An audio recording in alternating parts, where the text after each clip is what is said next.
जी। आशुतोष मिश्रा जी, बरेली से। जय श्री राम। राधे राधे महाराज जी, आपके चरणों में कोटि कोटि प्रणाम। महाराज जी, मैं हनुमान जी को गुरु रूप में मानता हूँ अपना। क्या महाराज जी गुरु का साक्षात रूप में होना और क्या साधना बच्चा मार्ग में... हनुमान जी से आप बात कर सकते हो? क्या हनुमान जी आपके अंदर की जो कमजोरी है, आपकी जो परेशानी है, जो आपकी मानसिकताएं हैं, क्या आपको डांट सकते हैं?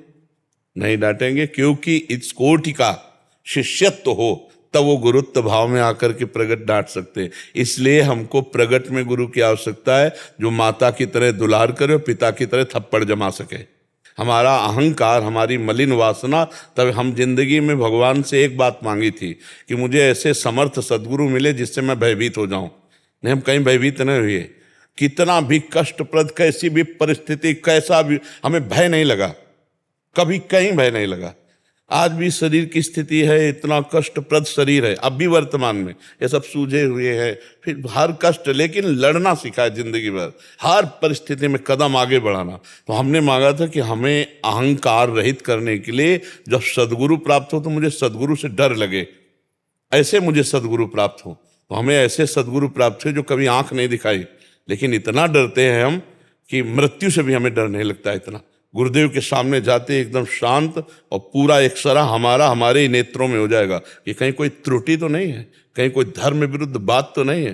तो ऐसे हमें प्रगट में गुरुदेव चाहिए, जिनकी डांट से हम सुधर सके, जिनकी चरण रज के प्रताप से हमारा अहंकार नष्ट हो सके, और जिनको हम माँ की तरह दुलार करते पाएं और पिता की तरह शासन करते पाएं। ऐसे गुरुदेव की प्रगट आवश्यकता है। तुम तो एक मनुष्य बालक हो, जब सच्चिदानंद बालक रूप धारण करते हैं तो वो भी गुरु का वर्ण करते हैं। संदीपनी जी ऊंचे आसन पे बैठते हैं, और जिनकी श्वासों से वेदों का प्रादुर्भाव हुआ वो भगवान नीचे बैठकर विद्या अध्ययन करते हैं। ऐसे ही वशिष्ठ जी ऊपर आसन पर बैठते हैं और भगवान श्री राम नीचे बैठ करके विद्या अध्ययन करते हैं। जब परब्रह्म परमात्मा अवतार लेता है तब गुरु का वर्ण करता है। तो मनुष्य क्या चीज है? मनुष्य बिना गुरु के सच्चिदानंद को कैसे प्राप्त कर सकता है? समझ पा रहे हो आप? महाराज जी, क्या हनुमान जी से भी प्रार्थना कर सकते हैं कि आप ही गुरु रूप? वो गुरु मिला देंगे, वो गुरु मिला देंगे, क्योंकि हनुमान जी की वाणी और हनुमान जी की जैसे रूप गुरु को सहने की क्षमता नहीं है। हमको चाहिए मनुष्य रूप में, हमारी भाषा में, हमारी दृष्टि में, तब हम पढ़। नहीं तो गीता जी भगवान की वाणी और श्री कृष्ण गुरु हैं, पढ़ लो और परब्रह्म की प्राप्ति कर लो। नहीं, गीता में ही भगवान ने कहा कि जाओ और किसी महापुरुष के चरणों में प्रणिपातेन च प्रश्नया, वहां से उनके शरणागत हो और उनसे प्रश्न करो। अर्जुन जी को आदेश कर रहे हैं भगवान। और गीता जी तब तक शुरू नहीं हुई जब तक अर्जुन ने ये नहीं कहा मैं आपका शिष्य हूं, शरणागत हूं। शिष्यस्तेहम साधिमाम प्रपन्नम, प्रपन्नम माने शरणागत, शिष्य और शरणागत दो भाव से फिर गीता जी का प्रादुर्भाव होता है। तो बिना गुरु भाव प्रगट किए किसी प्रगट रूप में हमें तो नहीं लगता। आज तक भगवान दत्तात्रेय जी अवधूत थे, 24 गुरुओं का वर्ण किया। क्यों? क्योंकि भगवान है, उनको किसकी जरूरत है? उनको कुछ जानना है क्या? जितने भी भगवान के रूप अवतरित हुए सबने अपने गुरु का वर्ण किया। भगवान परशुराम तो भगवान शंकर गुरुदेव बने, भगवान राम तो वशिष्ठ जी, विश्वामित्र जी आदि, भगवान श्री कृष्ण तो संदीपनी जी। जगह जगह भगवान ने ये गुरु महिमा प्रकाशित की है। और ये हमारा विश्वास है कि बिना गुरुदेव की कृपा के साधन कितना भी कर लो, अहंकार नष्ट नहीं होगा। और जब गुरु कृपा हो जाती है, अहंकार नष्ट हो जाता है, तो पतित को भी भगवान पावन करके मिल जाते। पक्की बात। हम तो एक शब्द में कहेंगे, गुरु कृपा ही केवलम। गुरुदेव की कृपा से ही जीव का निस्तार होता है। हम अपने हृदय की बात कहते हैं, खूब साधन सब ऐसे, पर जो बात गुरु कृपा से बनी वो कहीं नहीं बनी। निर्विकार होना, भगवत प्राप्ति होना, शुद्ध तत्व ज्ञान होना, ये गुरु कृपा ही केवलम। गुरु कृपा से होगा। जब तक गुरुदेव नहीं मिल जाते महाराज। हाँ, तब तक भाव करते रहिए, क्योंकि हम डायरेक्ट हनुमान जी की बात नहीं समझ सकते। हम डायरेक्ट अपनी बात हनुमान जी को कह रहे हैं तो क्या सुन रहे हैं? हमें ऐसा अनुभव हो रहा है? क्या हमें हनुमान जी की बात पर अनुभव हो रहा है कि हनुमान जी हमसे ये बात कर रहे हैं? जब हमारा और गुरु का सीधे तब बात बनती है।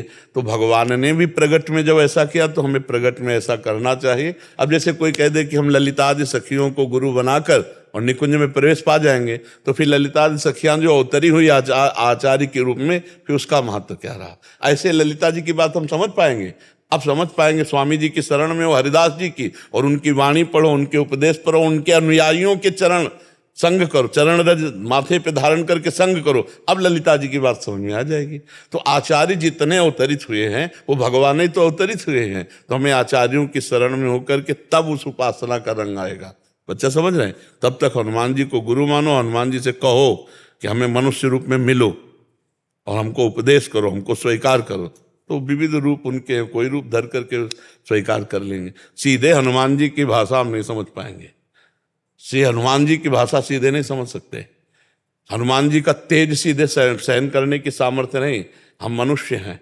हनुमान जी का तेज नहीं सहन किया, हनुमान जी सामने बैठकर उपदेश करें हम श्रवण कर सके, इतनी बड़ी सामर्थ्य नहीं। भीम जी वायुपुत्र हैं, हनुमान जी के भाई ही हैं, कांप गए थे। जे भी अपना स्वरूप प्रकाशित किया, तो वो गुरु हैं, सबके गुरु हैं, पर उनसे प्रार्थना करें कि हमारी क्षमता के हमारे सामने रूप रख करके आप आओ। तो बंदो गुरुपद कंज कृपा सिंधु नर रूप हरि महामोह तम पुंज जासु वचन रवि कर निकर। आज तक जितने भी सिद्ध महापुरुष हुए सब गुरु कृपा पात्र है। आप देखो वो पूज्य श्री सीताराम ओंकारनाथ जी महाराज अपने गुरु की कितनी उपासना की, चरण पादुका हर समय छाती में बांधे रहते, इतने सिद्ध महापुरुष हुए बिना गुरु के। जे गुरुपद अंबुज अनुरागी ते लोकहु बेदहु बड़ भागी। जे गुरु चरण रेणु सिर धरही ते जन सकल विभव बस करे। बिना गुरु के ना तो ब्रह्म बोध होता है, ना भगवत प्रेम होता है, ना इस संसार समुद्र से पार होता। हमारे शास्त्रों का ये अनुभव है। हम भगवान को गुरु बना करके, भगवान हमें डांटने नहीं आएंगे, लेकिन गुरु को भगवान मान करके तो हमें गुरुदेव डांटते भी हैं, हमें समझाते भी हैं, हमें संभालते भी हैं, हमें सजाते भी हैं। जैसे गुरुर ब्रह्मा, ब्रह्मा का काम है सृजन करना, सृष्टि रचना। गुरु ने हमारे हृदय में सद्गुणों की सृष्टि रच दी। गुरुर विष्णु, विष्णु भगवान का कार्य पालन करना। तो हमारे गुरुदेव भगवान ने जो सृष्टि रची ब्रह्मा बनकर सद्गुणों की, उनकी रक्षा भी की, उनका पोषण भी किया।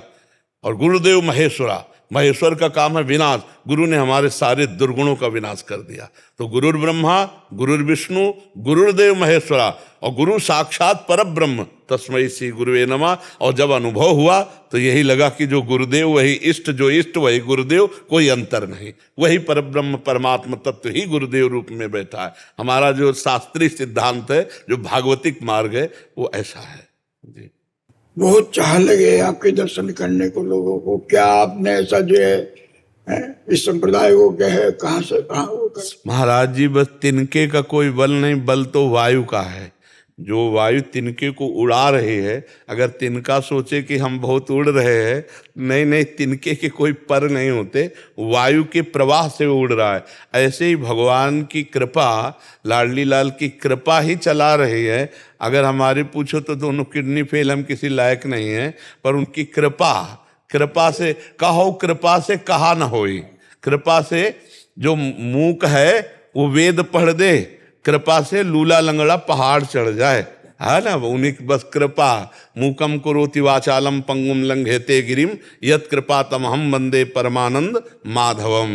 बस कृपा, लाडली लाल की कृपा। सबे अंग गुणहीन हो ताको जतन न कोई, एक किशोरी कृपाते जो कछु हो। सोऊ कृपाते सुलभ नहीं ताको कौन उपाव, चरण शरण हरिवंश की सहजय बले जी।